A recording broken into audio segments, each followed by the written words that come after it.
Hello, সকলে কেমন আছেন? আশা করি ভালো আছেন। এক্সেলেন্ট মেথডে আপনাদের সকলকে স্বাগতম। আজকে আমরা যা শিখব তা হলো যে আমরা ডিজাইন করতে গিয়ে কতগুলা লাইন আমরা ব্যবহার করতে হয়। সেই লাইনগুলোর কিছু, কিছু প্রকার আমরা দেখব। সেই লাইনগুলোর কোনটার কি নাম সেটা আমরা আজকে একটু দেখব। যেগুলো বেশি ইম্পোর্টেন্ট বা যেগুলো বেশি খুব কাজে লাগে আমি আজকে সেগুলোই দেখাবো। আপনারা পরবর্তীতে বাকিগুলো দেখে নিবেন। আশা করি আপনারা এটাতে অনেক উপকৃত হবেন। তো চলুন আমরা দেখি কোনটার কি নাম সেটা আমরা একটু দেখে নিই। দেখেন এখানে যে একটা মোটা লাইন দেওয়া আছে এই লাইনটা এটা হচ্ছে বর্ডার লাইন।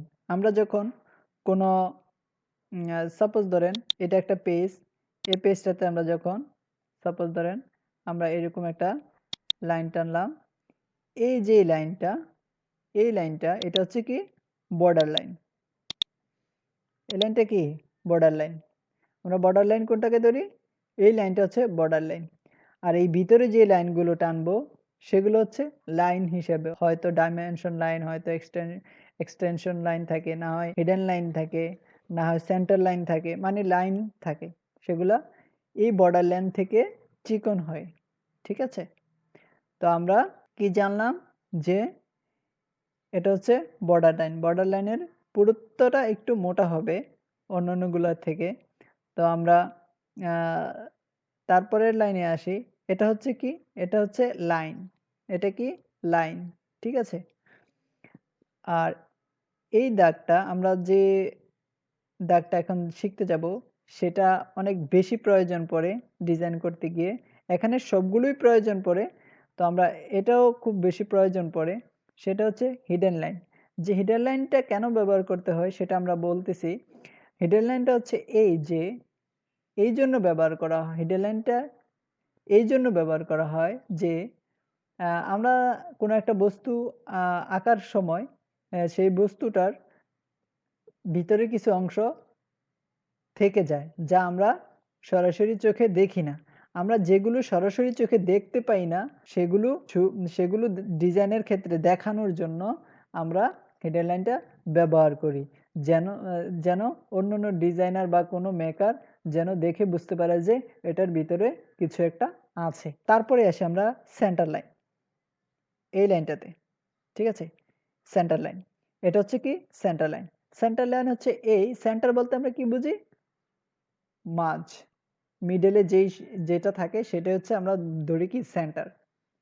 তো কোনো একটা বক্স যদি কেউ আঁকতে বলে তার মাঝ বরাবর যে লাইনটা টানা হয় সেই লাইনটা হচ্ছে সেন্টার লাইন। সেন্টার লাইনটা হবে এরকম। আর হিডেন লাইনটা হবে কি? এরকম। তারপরে আসি আমরা এই লাইনটাতে। এই লাইনটা হচ্ছে সকল ডিজাইনে এই লাইনটা ব্যবহার করতে হয়। কেননা আপনাকে ডাইমেনশন শো করতে হবে যে এটার লেন্থ কত, ব্রেথ কত সেটা আপনাকে দেখাতে হবে। ডাইমেনশন লাইন বলতে এটা বোঝায়। ঠিক আছে? এখানে ২ টা লাইন আছে।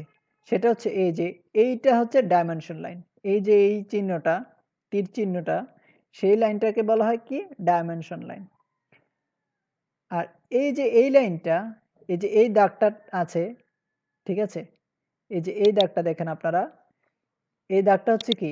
Extension line. এই দাগটা কি? Extension line. এটা হচ্ছে ডাইমেনশন লাইন আর এটা হচ্ছে কি? Extension line. ঠিক আছে? আর এই লাইনটা হচ্ছে ব্রেক লাইন। এই লাইনটা কি? Break line. এই লাইনটা ব্রেক লাইন। ঠিক আছে? এটা হচ্ছে লং ব্রেক। কিছু ব্রেক আছে শর্ট ব্রেক। ছোট করে যেটা দেওয়া হয় সেটা হচ্ছে শর্ট ব্রেক। আর যেটা এভাবে দেওয়া হয় সেটা হচ্ছে লং ব্রেক। Long break. ঠিক আছে? এটা কেন দেওয়া হয়? এটা হচ্ছে ভাঙ্গা লাইন। ব্রেক মানে কি? ভাঙ্গা। তো এটা কেন দেওয়া হয়? ধরেন আমার কোনো একটা বস্তু সাপোজ আমি কি বলি? সাপোজ ধরেন এটা একটা বস্তু আছে। সাপোজ এখানে একটা লাইন টানা আছে। তো আমরা এটা দ্বারা কি বুঝবো? এটাতে আমরা জানি যে ব্রেক লাইন। তার মানে যে এখানে একটা সাপোজ ধরেন এটা একটা রাস্তা।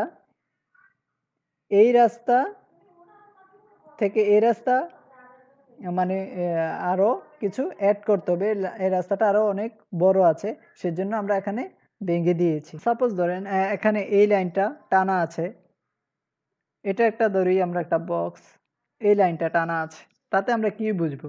যে কেউ, যে কোনো ডিজাইনার বা যে কোনো মেকার দেখলেই বুঝতে পারবে যে এটা একটা শর্ট ব্রেক যেহেতু দেওয়া আছে, এই বক্সটার আরো কিছু অংশ বাকি আছে যা এদিক দিয়ে, ঠিক আছে? তো এবার কি বুঝতে পারছেন? যেহেতু এটা অনেক লং, মানে এই বক্সটা অনেক বড়, সেজন্য এখানে কেটে দেখানো হয়েছে। এবার লং ব্রেথে লং ব্রেথের লং ব্রেকের কাজটা তো এবার লং ব্রেকের কাজটা তো বুঝতে পারছেন এটা কেন শো করা হয়? আচ্ছা, তারপরের লাইনে আসি আমরা। এইটা, এই লাইনটা কি হচ্ছে? এই লাইনটা হচ্ছে সেকশন লাইন। সেকশন লাইন বলতে আমরা কি বুঝি? সেকশন লাইন বলতে আমরা বুঝি যদি কোনো একটা বস্তুকে মাঝখান দিয়ে কাটা হয়, কোনো একটা বস্তুকে যদি মাঝখান দিয়ে কাটা হয়, সেই বস্তুটার মাঝে যে অংশ, সেই বস্তুটার পুরুত্বটা দেখার জন্য এই সেকশন লাইনটা দেওয়া হয়, ঠিক আছে? এখন সাপোজ ধরেন, একটা এক্সাম্পল দিচ্ছি আমি। সাপোজ ধরেন এটা একটা দেয়াল, এই দেয়ালে আপনার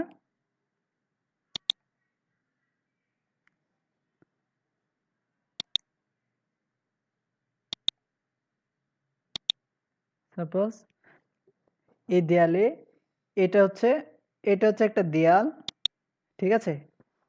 এটা হচ্ছে একটা রুম। সাপোজ ধরেন এটা হচ্ছে একটা রুম, আর এটা হচ্ছে মাঝে একটা দেয়াল, ঠিক আছে? তো আমি মাঝখান দিয়ে এটা কেটে ফেলেছি। কেটে ফেলার কারণে আমরা কিরকম দেখব সেটা দেখেন। সেটা হলো এরকম যে আমরা সাপোজ দেখেন, দেয়াল যখন রুমটা আমরা কেটে ফেলেছি মাঝখান দিয়ে, সেই রুমের দেয়ালটাই তো শুধু শো করবে না, আর বাকিটা তো ফাঁকা থাকবে না। দেখেন এখানে ফাঁকা, এখানেও ফাঁকা, শুধু দেয়ালে এই সেকশন লাইনটা দেওয়া হয়েছে। কেন দেওয়া হয়েছে? কারণ এটাতে একটা পুরুত্ব আছে, একটা দেয়ালের একটা থিকনেস থাকে না, একটা দেয়ালের থিকনেস থাকে, যেমন ইট থাকে বা রড থাকে, এই ধরনের বোঝানোর জন্য, পুরুত্বটা বোঝানোর জন্য এই সেকশন লাইনটা দেওয়া হয়। এবার কি বুঝতে পারছেন সেকশন লাইনটা কেন ব্যবহার করা হয়? তো আমরা এই লাইনগুলোর সাথে পরিচিত হয়েছি, এই লাইনগুলোই বেশি ব্যবহৃত হয়। তো আমি তাই এই লাইনগুলোই দেখালাম আজকে। তো আমরা আজকে এই পর্যন্তই। আমরা পরবর্তী ভিডিওর জন্য অপেক্ষা করব।